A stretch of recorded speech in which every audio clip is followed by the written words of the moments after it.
year, and I really feel like we deserve that. All right. Let's see if my friend Gwendolyn is here yet. Guys, Gwendolyn Osborne, wine educator and expert, is joining us tonight. And honestly, nothing has ever been more fun to me. Okay, let's see. Let's see if it works this time. Oh, goodness. Okay, wow. There's a lot of requests coming in. Hold on. Let me move this. How am I going to find her? I need to find my gal. Gals and guys. Okay. Oh, I just saw Gwendolyn on her account. Hold on. Oh my God. Hi, Corey. Hi, Ariel. You guys are hilarious. Okay, wait. Let me see. Hold, please. Guys, I really feel like we need a better system for adding people into our lives. Don't you think? Let's see. You guys are ridiculous. Oh, hold on. We're still not there yet. We're getting close. Okay, wait, there we are. I feel like this is it. I feel like this is gonna work. Thank you for your patience, everyone. I take it as a great sign that everybody else wants to really have a glass of wine with us too. See, that's how I know the hearts mean everyone agrees. It says wine.com is unable to join. Why? Give me my expert. I can see her. Come on. I'm trying again. Thanks for your hearts and your patience, everyone. Yes! Oh my God, it worked. Ah, see, look at that. Hello. Hi. Yes, it finally worked. It kept like booting me out, and then I would request and you would request. Anyway. No, totally. Wait, hold on. I need to, okay, everybody, I'm going to say hi and not bye, but that I on your comment, otherwise I can't see Gwendolyn's face. Oh. Hi, sweet friends in Italy. Oh my God, I love this day. So yay. Comments off while we chat so that y'all can see Gwendolyn, but we can see your hearts, so you can keep those coming and you can ask us questions in the question. Yes. Hi. Hi. Thank you so much for tasting with me on a Sunday night. And oh my God, are you kidding? This is my dream. How many cool points you've earned me, because my fiance is a very serious wine person. Like one of our very dates ever was a major wine tasting from some of the similar regions we're getting into tonight. So I feel special. And like I'm earning major cool points in my house tonight by doing this. Perfect. Yeah, I feel like I have to do. You know, it's funny when, you know, you're in a household or maybe even in a friend group, as I'm assuming many of, you know, you guys viewing are, where someone is kind of an expert at something, or at least an amateur expert, where something is complicated or fancy as wine is concerned. But I don't know, whenever someone I'm close to knows a lot about something, I want to know more. And so it's fun for me. I feel like I'm getting a cheat sheet with you tonight. Yeah, it's it is, and wine's something people love to talk about, obviously, and also drink while they're talking about it. So that's obviously a plus. And usually, especially wine, when people know more and they learn more, they want to share all of that.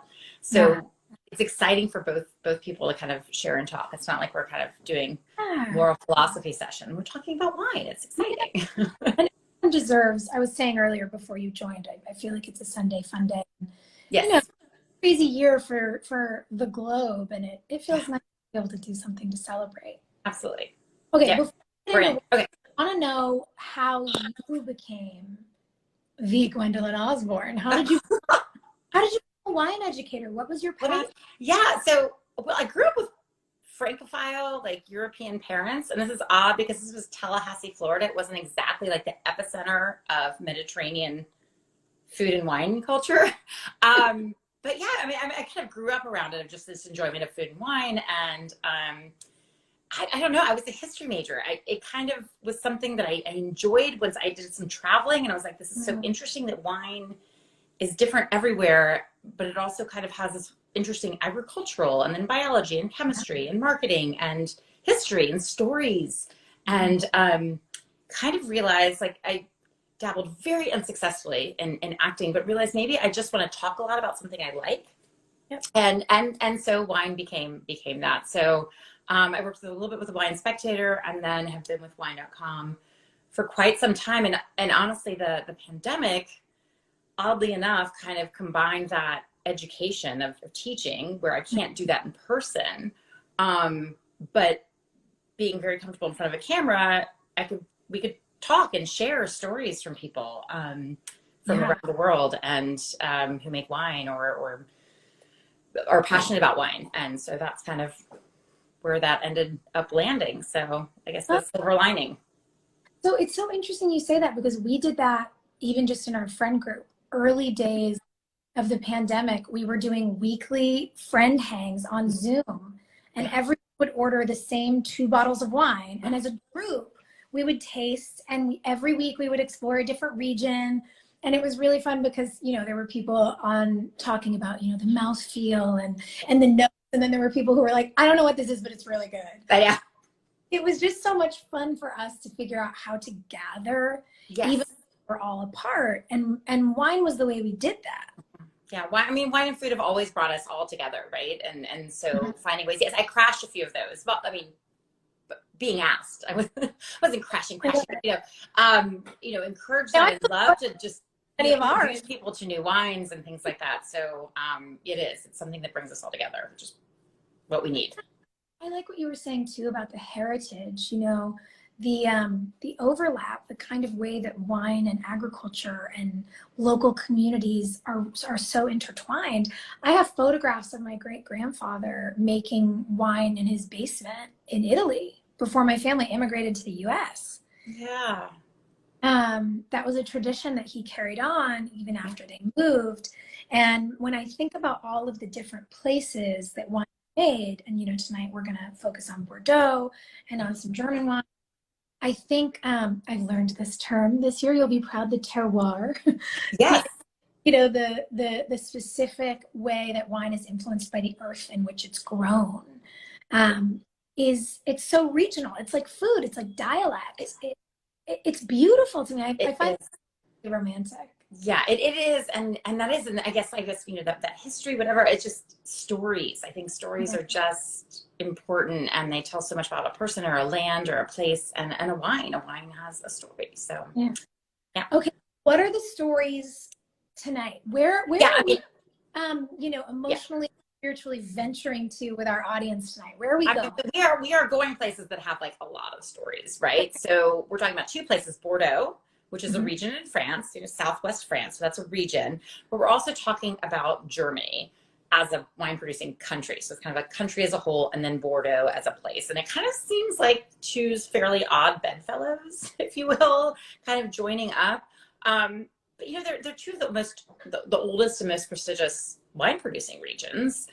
But that said, I feel like they also have kind of assumptions that go with them, you know, for Bordeaux and Germany. And so, you know, working with Clink Different, which we're doing, that's supporting this tasting, is this educational campaign to kind of demystify both Germany and Bordeaux, to kind of let people know, you know, introduce consumers to this amazing diversity and depth that these regions have, that everybody can kind of participate in.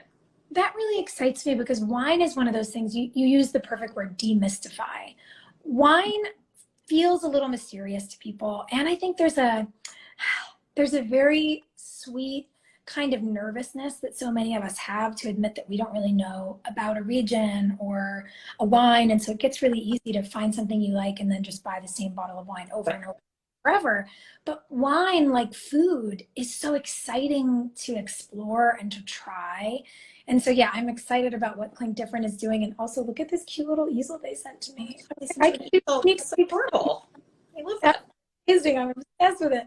But I love very similarly to in my own life with food, getting excited about a chef and then ordering their books and then learning how to make food from different regions. I feel like now, thanks to Clink Different and you and wine.com, me and so many of the people who've DM'd me since I announced that we were doing this, we're all getting to try new things. We're expanding our palates.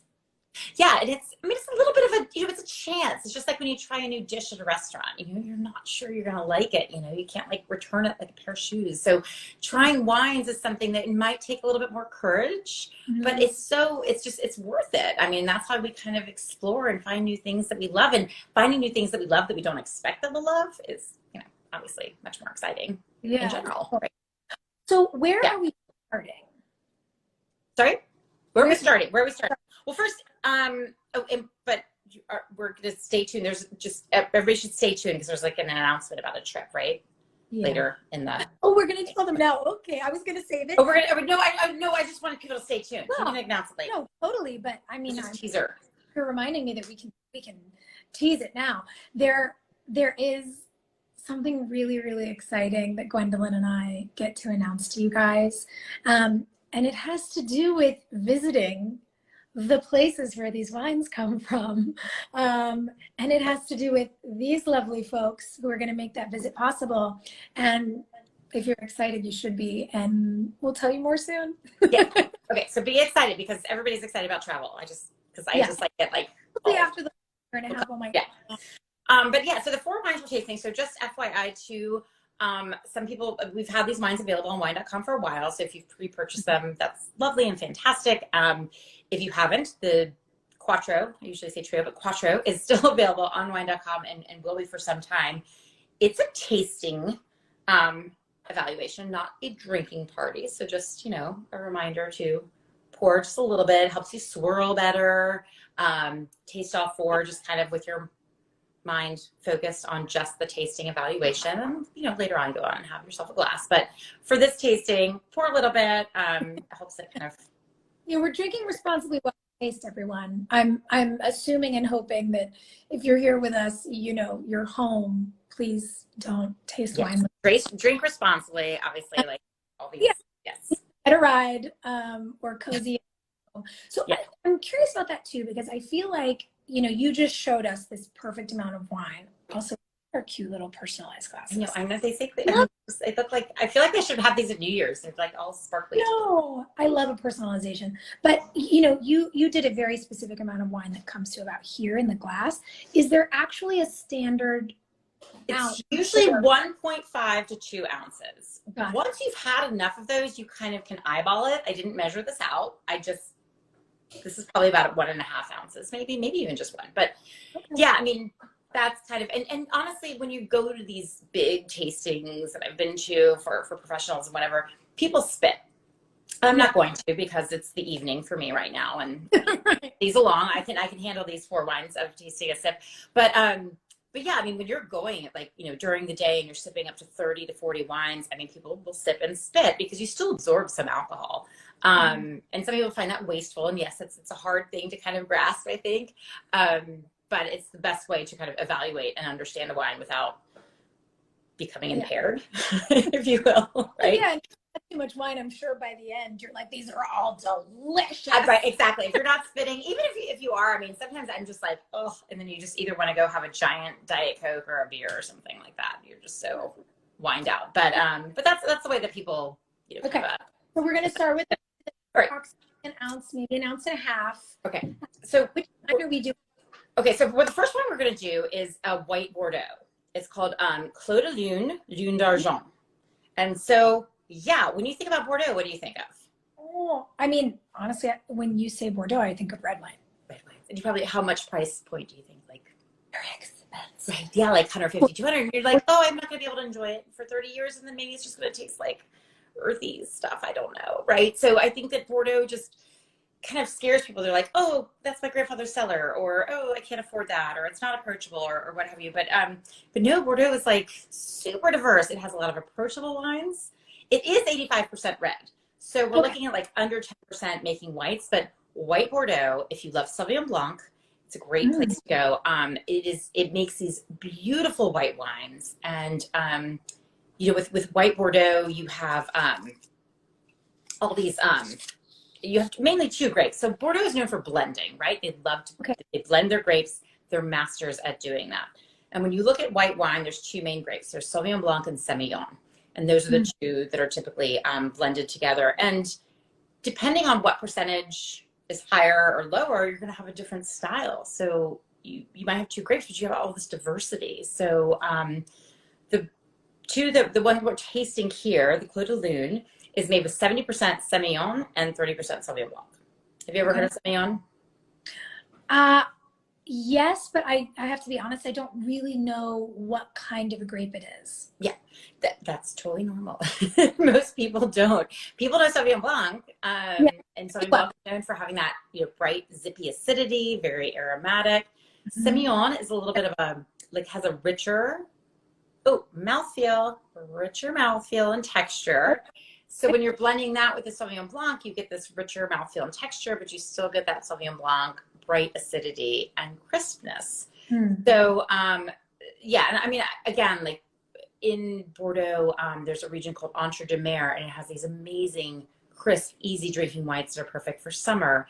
And then you have these amazing complex wines that come from the Grave region, and then something kind of in the middle, this one. So Clos de Lune, I've been drinking this wine for like 4 or 5 years. When I first discovered it, I'd like to introduce it to people who love good, dry, white wine. Me. And voila, success already. So yeah, if you want to get your nose in there, I mean, look how beautiful the bottle is. I love that. This is like Clos de Lune. So Lune means moon. Embossed moon. I have the embossed moon. Wait, do you have already? I did. I'm so used to doing that, but here we go. Yeah. So the Lune. 1.5 ounces. Yes, it's just a stunning bottle too. It's really beautiful. But so Sauvignon Blanc's a very aromatic grape, but Semillon is not as powerful in the nose, so it might not be quite as like zinger kind of, I guess, on your nose, but it's still lovely. I like the smell of you're this. Kind of getting like sorry, you get like a little bit of pear. Like for me, I'm getting some pear. Citrus, if you don't know what to say when you're sipping or sniffing a white wine, just say citrus. It's a good one, but a lot of wines have citrus. But this has this bright pear, a little bit of peach, and it's funny. Honeysuckle. Like, yeah. That peach. Now I can smell that too. Yeah.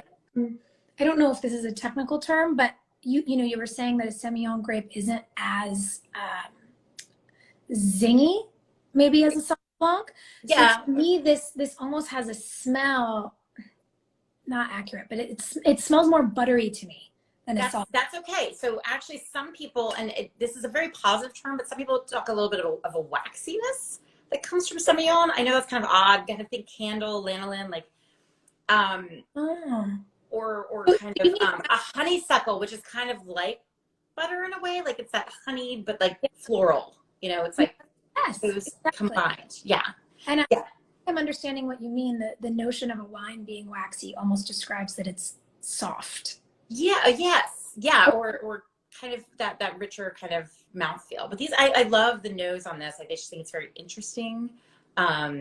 It's different, but it's kind of, I mean, we're getting into fall and everything. I feel like it's kind of like a fall wine. It's kind of that inviting and kind of warm in a way, right? Yeah. That's the feeling that my buttery description is kind of conveying.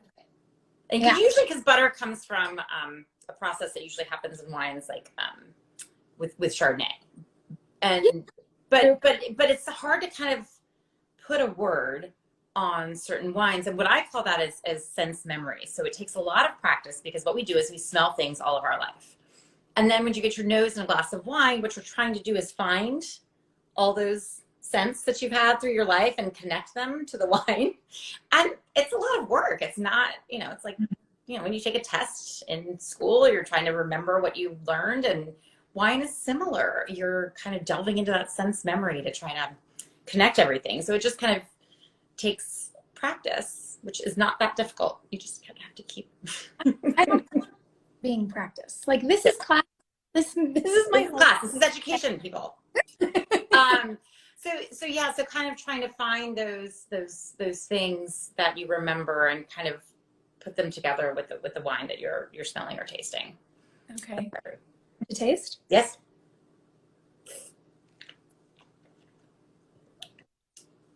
So I don't know if you feel what I talked about a little bit, the texture, but there's 30% Sauvignon Blanc in there.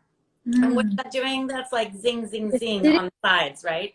Yeah. Yeah. Oh, it brightens it up, you know? Mm-hmm. And I want to clarify what I'm about to say. This is not sour at all, but it gives me that same molar feel that sour candy does. You get that in your mouth. But that's acidity. So like the equivalent of sour for wine is acidity. It's zippy, it's zingy, you know, those sorts of things. But yeah, I mean, that's what happens when you drink lemonade or anything like that. What do you feel? You pucker.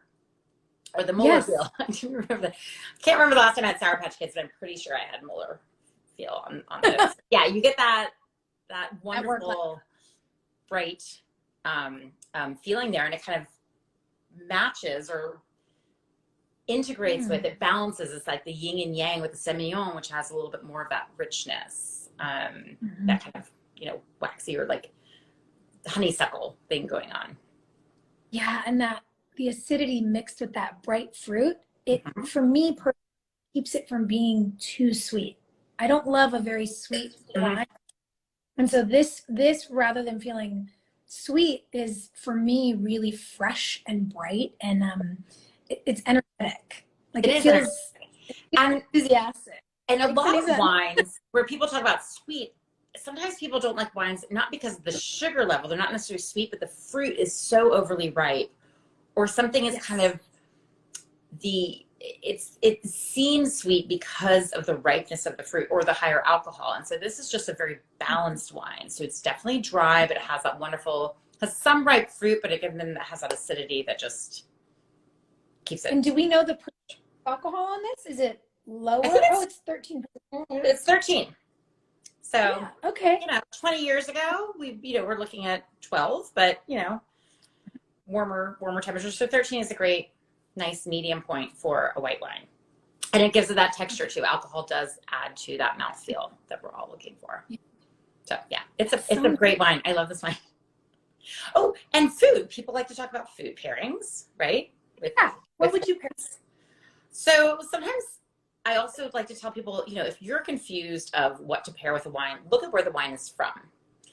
Because you're having grapes from the same ground that a specific herb or food or animal might be, or if you're close to the sea, seafood, things like that. So, you know, it's kind of that obvious location meets location.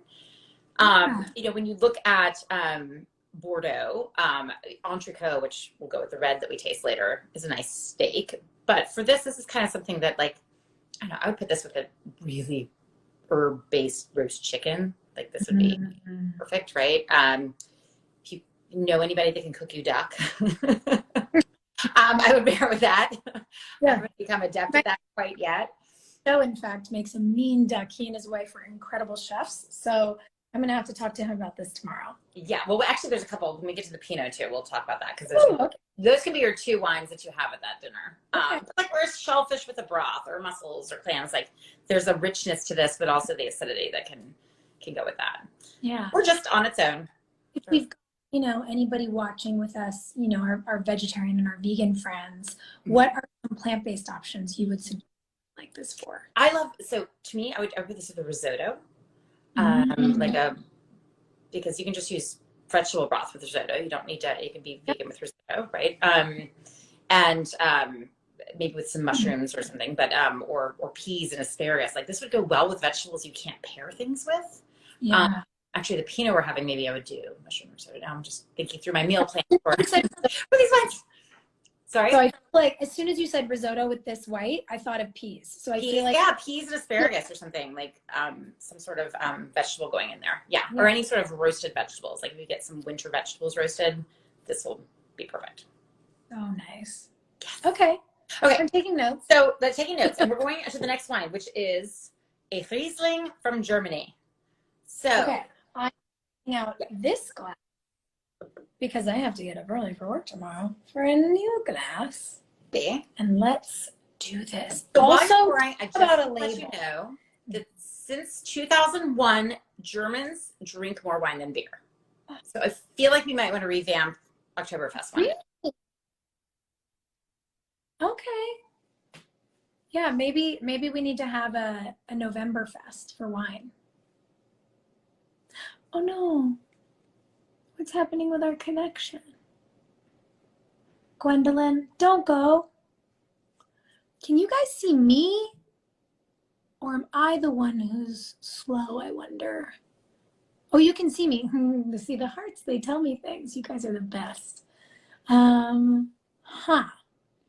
Oh no, we lost her. Okay, well, while I wait for her to come back, I'm gonna give her a minute because when phones are being ridiculous, I feel like sometimes you gotta quit the app and start over.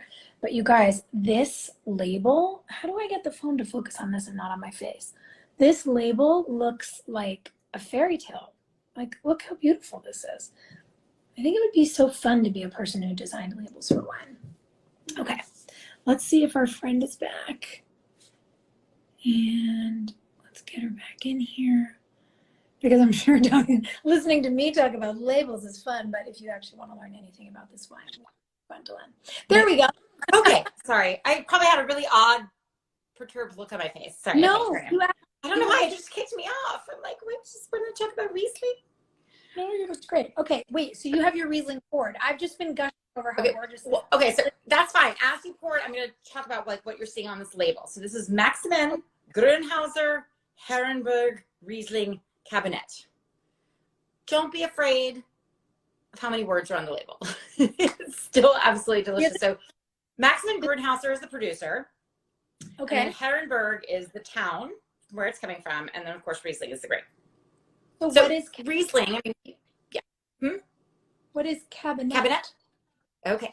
This could go into like a whole half-hour conversation, so I will try to be brief on that. But there is a hierarchy in Germany on sugar levels when the grapes are picked, not sugar levels when the wine is made. And Cabinet is the lowest sugar level. So if you're looking at a Cabinet, you're usually not going to get a very richly sweet wine. You're going to have a lot of acidity, lower sugar levels when it's picked. So.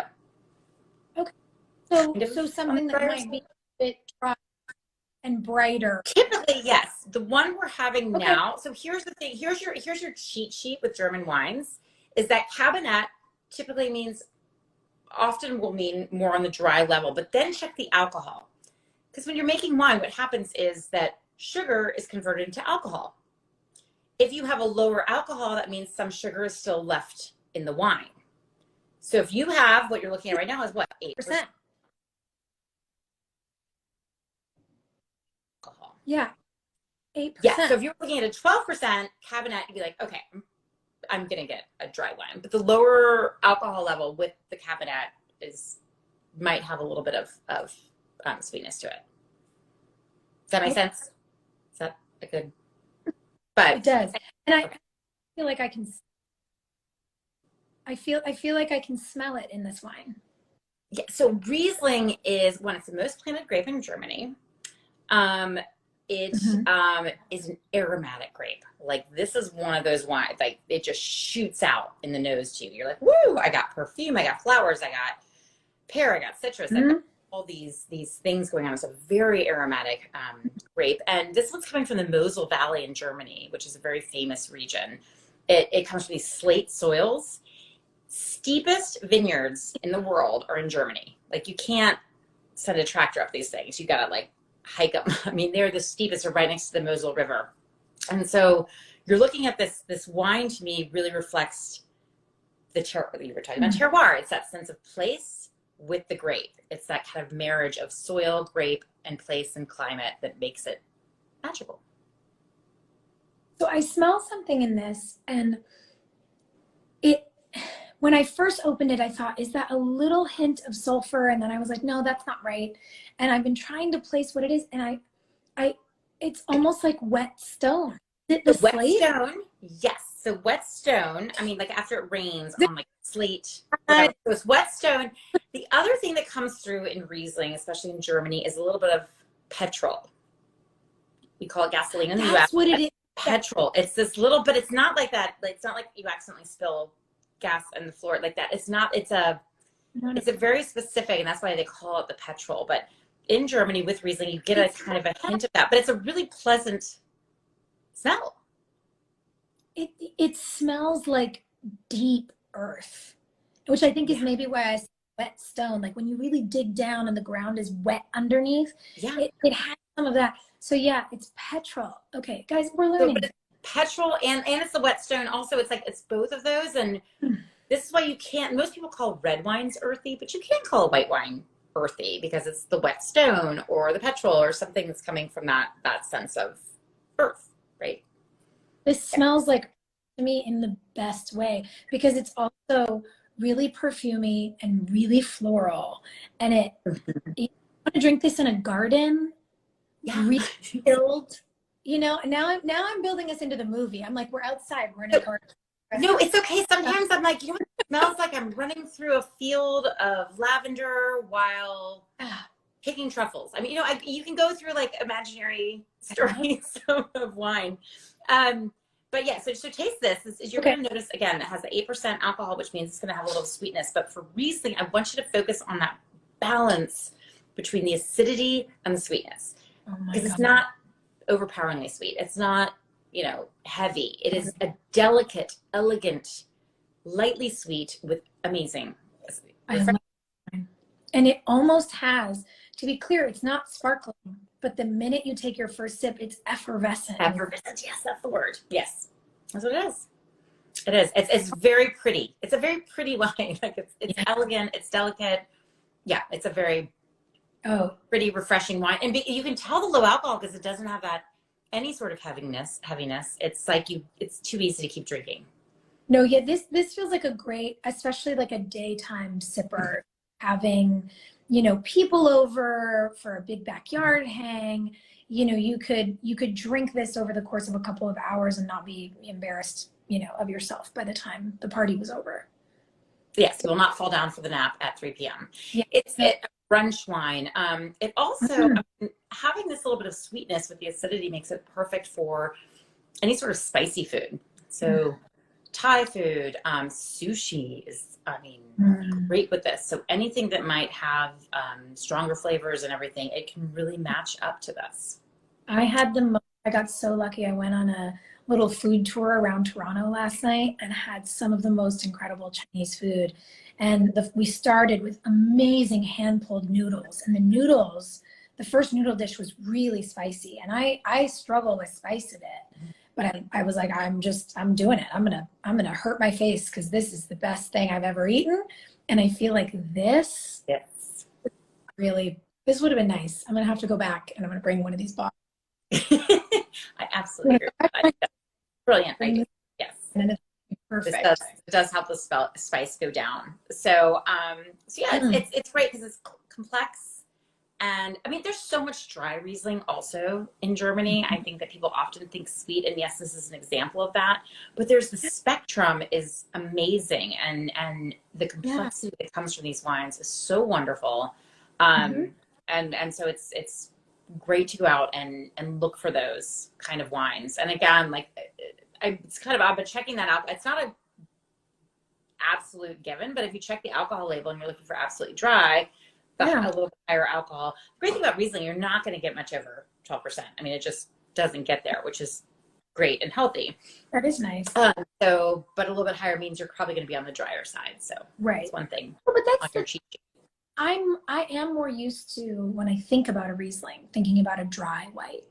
And this feels really surprising in a fun way. I feel like I've discovered something, and it feels alive, and I feel like I'm getting a sense of what this valley you're talking about. I almost feel like I can smell the air there when I drink this, like the air even in my head, for lack of a better. You're like you're hiking up the slate soils on the steep vineyards, you know.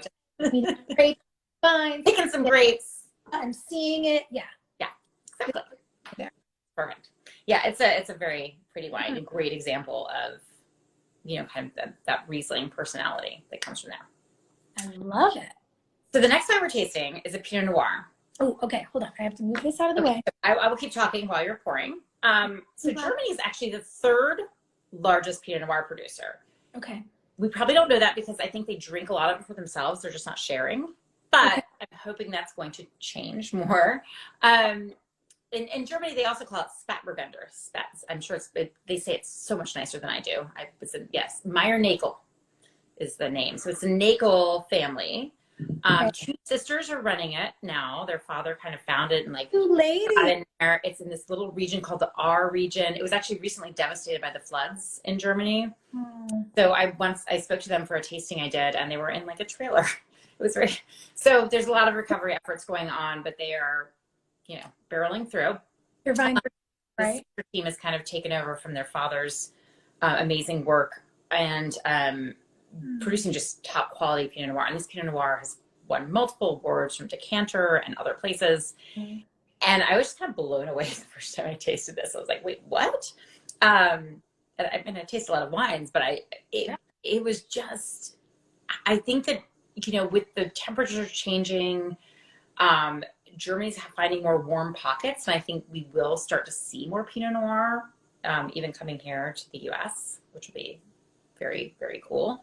As those rise. But yeah, they already produce a lot of Pinot Noir. It's called Spätburgunder. I know I took French, so it's not as easy rolling off the tongue, but you will see, especially when they're sending Pinot Noir or exporting Pinot Noir here, you'll see Pinot Noir on the label. Again, sorry? I'm just checking the percentages. No, it's like 13 and a half. Okay. You're looking at cabs and things from California, other places. You're getting 14.5, sometimes 15%. And it's just, it can be overwhelming, and it's hard to have that second glass. So even Pinot Noir sometimes in different places. So I feel like this is such a great place to go for that perfect level of alcohol. Where you can have two nice glasses of wine with wine and enjoy it with food. It's not overpowering. So yeah. Okay. Have you poured? Is it time? I pre-poured. Sorry, I don't spend any time pouring. I just talk to it. I told you I wanted to do something that I talk a lot, right? I love it. No, it's great. You are slightly more prepared than I am because you are the expert here, and what I'm going to tell myself I'm doing is that I'm just giving all the people who are tasting along at home with us time. Yes, to find a lot. But like I said, this is these lovely ladies who are just continuing this amazing mission of Great Pinot Noir in the Ahr. So the Ahr is it's like a really tiny region. I keep saying this. It's a really tiny region in Germany as well, but it's known for world-class Pinot Noir. So when you smell this wine, what I love is it's this blend of fruit and floral and earth. And to me, Pinot can have all those things. Some are stronger in one thing or the other, but I like that I'm getting the berries, the floral floor, or the forest floor, the floral, the violets. Yeah. Would you say that the fruit you smell on this it's like dark fruit? Yeah, I'd say it's more of like a blackberry, raspberry, blackberry. One word that I love when describing wine is especially red wine, is brambly. And it refers to the fact that the berry is still on a vine somewhere on a bush. So I'm getting that berry, but it's attached to a part of the earth. So it's like that berry combination, right? So like a blackberry vine. And when you pick berries off the vines, then they really sweeten. So the idea of something being brambly, I love that. You've taught me multiple things tonight that I'm going to keep. But the idea of something being brambly, like when I've gone berry picking through my life, so lucky to grow up in California where you get to do that as a kid. When you get berries off the vine, they're still tight. They're sharp. Yeah. The sugar is sharp. Yeah. And even like walking by one, or while you're doing it, the kind of aroma you would get is that it's not super strong, but that's just what it reminds me of. Because you get the vines themselves and the fruit. Yeah, and I just love that. But I also get that violet kind of a violet characteristic from floral, and I again like that fruit, floral, earth combination is so well integrated in this wine. It's just Yeah. And I personally think that I tend toward wines like Pinot Noirs because I love the earthiness of a, love the heat that you get with a red wine. Yeah. And it's interesting to smell this Pinot because I get that warmth, but I also get fresh. Right. Yeah. And so when you taste it too, it's like a medium bodied, you get all that, but Pinot is known for having great acidity. Again, you get that kind of uplifting brightness, freshness that comes with it. Yeah. Even with that, yeah. My mouth is tingly. It's tingly. I love it. Yeah, like I said, when I first tasted this, I was like, I love this Pinot. I mean, it just is, it's complex, but it's also easy. It's just so integrated. I sometimes love wines where I can't necessarily pinpoint what I'm tasting. Yep. Because that means it's just so well blended or that integration. Just keep using that word, but you can't always pull things out because everything works so well in harmony. It's just this really harmonious. Well, and it's exciting. I have to be honest. I mean, I don't taste nearly as many wines as you do, although we do taste a lot of wine in our house, but I don't think I've ever had a Pinot Noir from Germany. So this is really unexpected. I feel like I've discovered something, and I definitely want to have this with dinner. Yeah. And remember that duck that you were going to have with the other one? Yeah, this is the red wine that go with that too. Okay, perfect. I'm going to cover it. When you were finding your duck person, like, this is the other one that goes with it. So yeah, it's pretty, and it has tannins. We talk a lot about structure sometimes. It has softer tannins, which are the drying sensation in your mouth. Who are with us what that means, because tannins, they're one of those terms that I'm like, that's a thing wine people say, that a lot of so wine has what I call soft components and hard components. And so two of the hard components, like that skeleton of the wine, if you will, are the acidity and the tannins. Okay. So acidity is what makes you pucker. It makes your mouth water. It gives you saliva, right? Mm-hmm. Usually you'll find that more in white wines because they don't have tannins. Tannins come from the skin of the grapes. And the reason red wines are red is because they're spending time with the skin of the grapes and absorbing the tannin, which is a compound that gives a drying sensation. Mm-hmm. Tea has tannins. Walnuts have tannins. If you've ever soaked tea for too long and then had it, you're like, oh, it's just drying. That's tannin. So sometimes I like to explain, because I think people get confused of what is acid and tannin. So acid is going to give you saliva, and you often feel it on the sides of your mouth. It's going to make your mouth water. Tannin dries it. It like takes it away. That's the drying sensation. And you sometimes feel it like, I'm not going to show you the roof of my mouth, but like roof of your mouth and the upper lip, you sometimes get more drying sensation. Yeah. So, or across the top, back. Mm-hmm. Back of the tongue too. That's cool. Okay. Yeah. And so tannins often cry out for things that have fat or protein. So that's why often people pair red wines with a meat. But mushrooms are great. So if anybody's vegan or vegetarian, that mushroom risotto I was talking about, bam, boom, right there. That's that umami.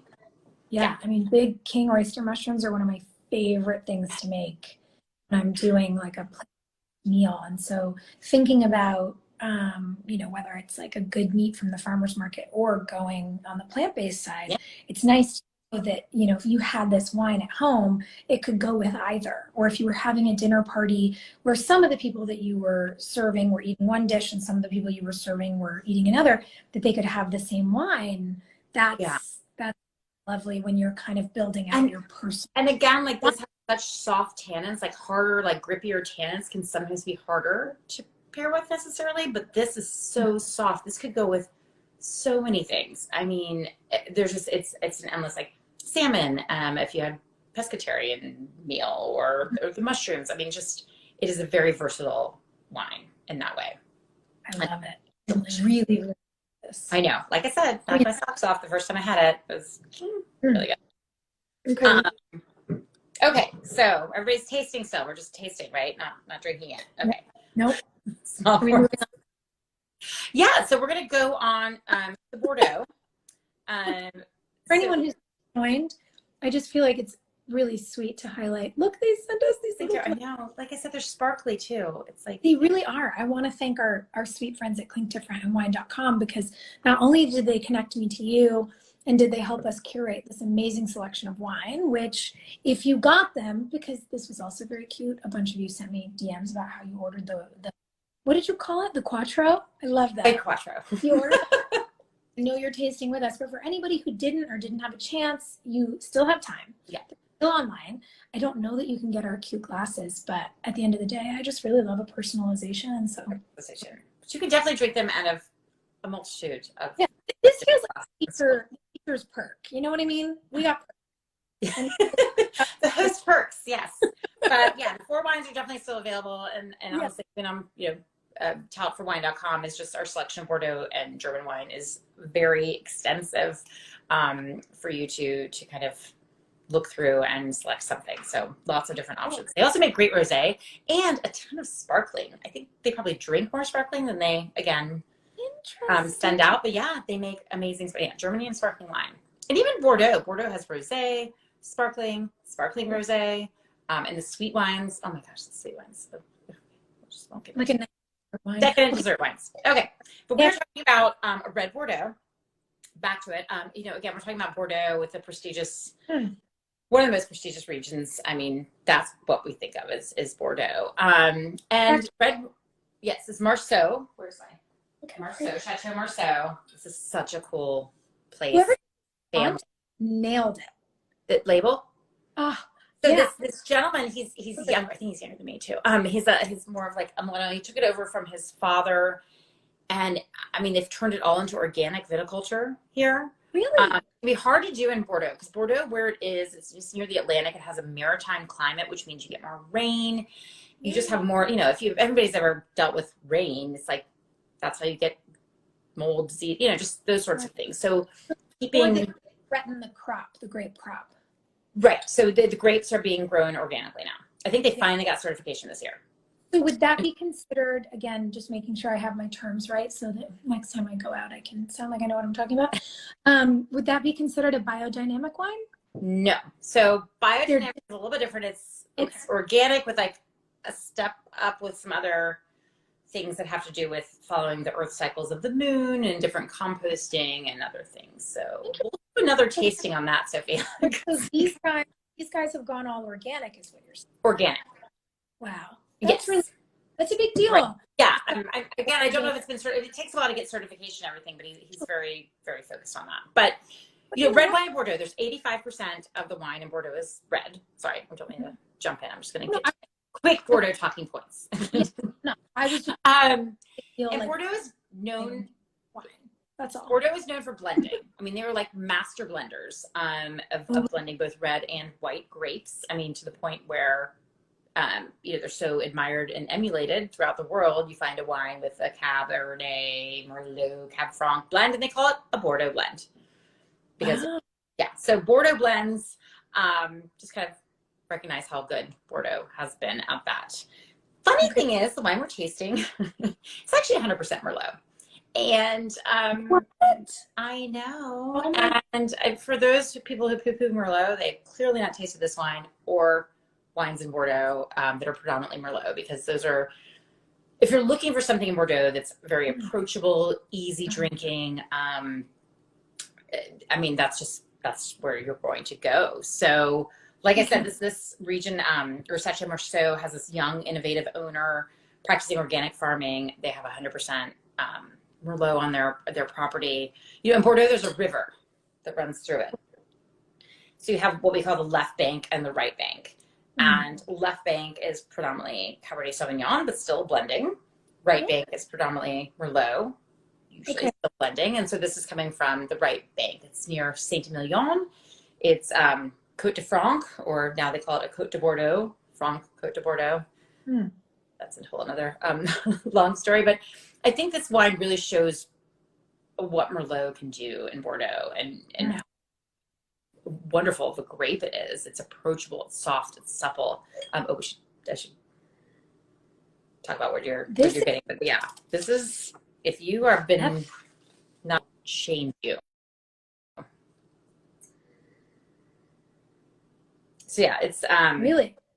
This is the one. This is the one that I love. yeah, it's 100%. I mean, so I'm getting those when you're talking about dark fruit. I'm definitely getting dark fruit here, but it's like dark cherries. It's blackberry, plums, kind of. I was gonna say like cherry and plum. Oh my god! Oh my gosh, you got plum! Okay. Nailed it. Yeah. Nailed it. Yeah. I mean, tasting is it's you know, subjective. It's you know what we remember, what we think of. Some people will say, "Oh, this is like what my baseball glove when I was little league taste felt like." And you're like, "Oh, okay, I don't get that," but I wasn't there, so you know, you can talk about what is leather from your leather. Yeah, I'm realizing we have a little bit of a delay, so I'm sorry I keep sorry. I'm so sorry. But I was going to ask, why is leather a note, like leathery, tobacco? Like, where do those terms come from for wine? Well, so wine is a chemical process. It has one ingredient called grapes, and yet you never taste a wine that smells or tastes necessarily like grapes, right? So why not? Why am I not smelling grape? So that fermentation process, where that conversion from sugar to alcohol. You know, the yeast eats the sugar and it creates this, you're creating, it's a chemical process, natural, obviously, but the aromas that come from that can be very varied and different. Typically tobacco and leather and things are what we call tertiary aromas. So you have primary, which is like the fruit that you're getting like after fermentation, right? Secondary is things that comes from when you age in oak. So you get like vanilla, that butter that you were talking about in white wines. Tertiary is after it's kind of hung out a little while in the bottle, right? It's kind of aging. So some of the, things are integrating, things are changing in the bottle. It's a living thing. And tertiary can be things like leather, tobacco, more earth and dried tea leaves and things like that. So your mushroom, like you're getting into these tertiary things that kind of come with the aging of the wine. So yeah. And I think it's such an important thing to remember, and something that I found really inspiring when I really started to, in my own way, learn about wine, is that it is a living thing. Like once it's bottled, that doesn't mean the process has stopped. Right. In a bottle with the wine is still alive. It's still changing. It's why you hear people say like, oh, give it some time to breathe. Because when it comes out of the bottle, it's sucking up oxygen and it's having an experience. Love. And it's not like this is a super old wine. This is 5 years old. It came from 2016. But still enough time for things to you still have a lot of that primary, which is the fruit. But you are starting to get those little things of the leather, tobacco, that sort of thing kind of coming through also. And this is like, to me, a perfect time to drink this wine. Okay. Yeah. And I meant as in year, like right now, but also like right now. But in this moment. Nice. Yeah. So you can tell. Really nice. Remember we're talking about tannins, that drying? You're getting more from this one instead of Pinot. But the fruit is there, the acidity there. This one kind of was like, can I have some food, please? Like I need a steak or something. Really. So the finish is really lovely. The structure is there. The fruit isn't too dense. It's still fresh. Which really. It's not heavy. It's this wine has a depth, but it's not a heaviness. It's like a richness. It's really nice. Yeah. And it's balanced. It just is really giving you all the good things coming out of it. And it's almost mouth-watering, It's like it is mouth-watering. Sip, but maybe I want a little piece of food. So it's one of those. And this is the kind of wine that it's very approachable now. And I think that that's kind of one of those things to showcase is that, you can drink this within 5 years. And it's wonderful. You don't have to wait 30 years. You don't have to spend $100. I've been really inspired by is learning, there is this idea that wine is so expensive, and there's phenomenal wine that's really approachable, really accessible. One of my favorite bottles of wine is $11 a bottle. And I love that. You know, I love that we can, to use your word again, we can kind of demystify wine and get back to the root of it as an agricultural process, as a generational familial experience, you know, whether it's my great grandfather or the gals you're talking about, you know, who did this Pinot Noir, the one right before this wine. I think that like getting back to the root of it is just so much fun. And yeah, I love the way that it encourages, you know, sharing a story, breaking bread, having a meal together, getting everyone to sit together. You know, we've gotten to do that today. Our friends at Think Different, you know, when I was asking questions about wine and we wound up planning this, we've been able to gather, you know, you and me and all the lovely thousands of people who are here with us, we're gathering for fun. Yeah. And it's from everywhere. Yeah, like you said, it's stories. It's like we're telling stories, they tell stories. And yeah, I mean, getting into wine, like you'll find wines at really affordable prices. And, you know, again, like I think different, they're talking so much about these places, especially when you're looking at Bordeaux, Germany. This has been generations and generations of people making these wines and kind of always kind of innovating, but also staying true to tradition. Yeah. To, you know, make this wine. Yeah, it's perfect. So it's so cool. Okay, well, what are sort of the takeaways? What are the things you would remind us, you know, as a group of your students? What are the things you would remind us to hold on to after tonight's tasting? The nuggets, as we'll call them, right? The nuggets to take away. One, Bordeaux is not all about red wine. I'm a huge fan of the white wines, but it is predominantly red. But don't think that when you're going to Bordeaux, you have to spend a fortune, wait 30 years.